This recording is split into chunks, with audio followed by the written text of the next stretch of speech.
Hello everyone, my name is Kirby G with Kirby G's Points and Miles, and I'm going to Taiwan. Now why am I going to Taiwan?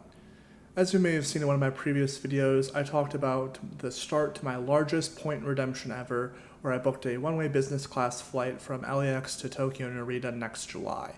Well, when I started looking at some return flights, I've actually found some really nice availability on ANA, but I kind of determined that whenever I travel internationally, I want to hit at least 2 countries, ideally 3. When I look about this trip being about 2 weeks or so, I really wanted to get to that second country, and my 2 main options were Taiwan and South Korea. Well, I also kind of toyed with the idea of maybe going to Singapore or somewhere in Malaysia. Just thinking though, trips like that could maybe be the next one. For this specific trip, like I said, those countries are fairly close to each other, and spending half a day traveling to them wouldn't be too much of a problem and wouldn't be too difficult.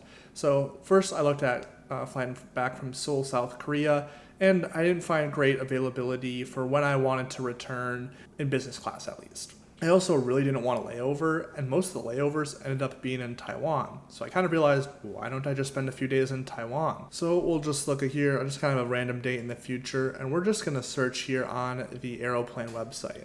And I know Aeroplan isn't the best site to use when looking for business class flights, but in my specific case, I really wanted to use up my 75,000 Capital One miles. And there are better points currencies to get to Asia. I know, Amex has some pretty good transfer partners that work. When looking at some of the availability here, it's every single day.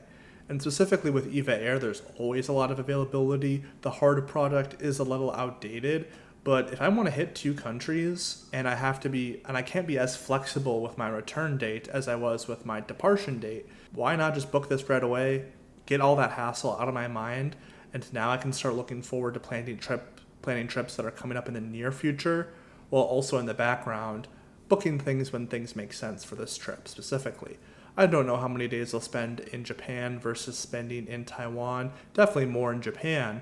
Now that I've booked these flights, I can start looking at booking some more luxury hotel properties in the future. Like I've said previously, I already have alerts set up for the Park Hyatt Kyoto, but also I've been looking at some small luxury hotels through Hilton as well. While I don't quite have the Hilton points yet, that is coming up on my roadmap of what I want to get points-wise. So as you see here, 75,000 points, flying in business, this translates to about $86 US. Having a direct flight where I can land in LA, specifically I took this flight right here, not the specific day, but the 10:10 landing at 7:50. My goal is that hopefully I can sleep on the flight home, and when I wake up in LA and it's 7:50 in the morning, and my commute home won't be too bad, and I have some time to adjust, as probably will end up going to work the next day. Maybe we'll take an extra breather day, but for me personally, I love landing in America in the morning after sleeping on a flight, which I'm gonna be honest, I struggle to do, but we'll see how it goes. Next, I want to go over what my cent per point was. So here, 75,000 points. This is the total cash cost, $3,722.97 for the business class flight on EVA Airlines in USD, and taxes and fees $86.02. So it gives me a cent per point value of 4.85. Now this cash cost will change throughout time, so the cent per point will go up, it'll go down. I think technically the day I bought this flight, my cent per point was 4.87, but for 75,000 Capital One miles, I think that's an absolutely amazing deal. Specifically, I'll be flying EVA Air on their 777-3100, sorry. Specifically, I'll be flying on EVA Air in their 777, and we'll just hear some of the seats they have, specifically in the 1-2-1 combination, and I'll be seat in 2A. Like I said, I know EVA Air business class is, from what I've heard from people say, it's kind of middle of the road when it comes to business class flights from Asia. But for specifically my case of wanting to fly out of a different country other than Japan on the date I wanted to return home, having everything fall into place would definitely take that over maybe having an inopportune travel day on a better airline.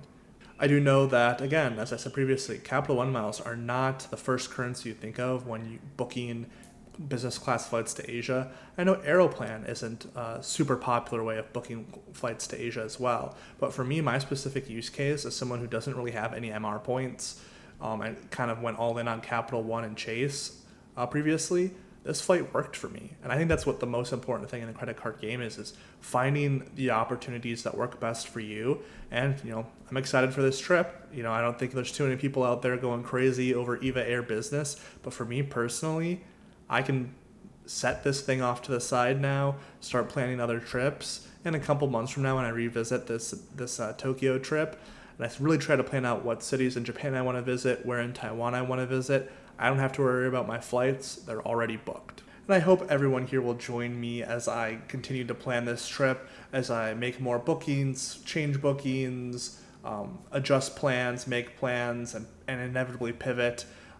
I'm really excited about this trip, and I'm really excited to kind of build this trip along with the credit card community. I spent a lot of time in both the Anthony Venture Discord and the Stack Your Points Discord talking about this trip, some of the ideas I have planned, and really connecting with different people in the community, getting their input.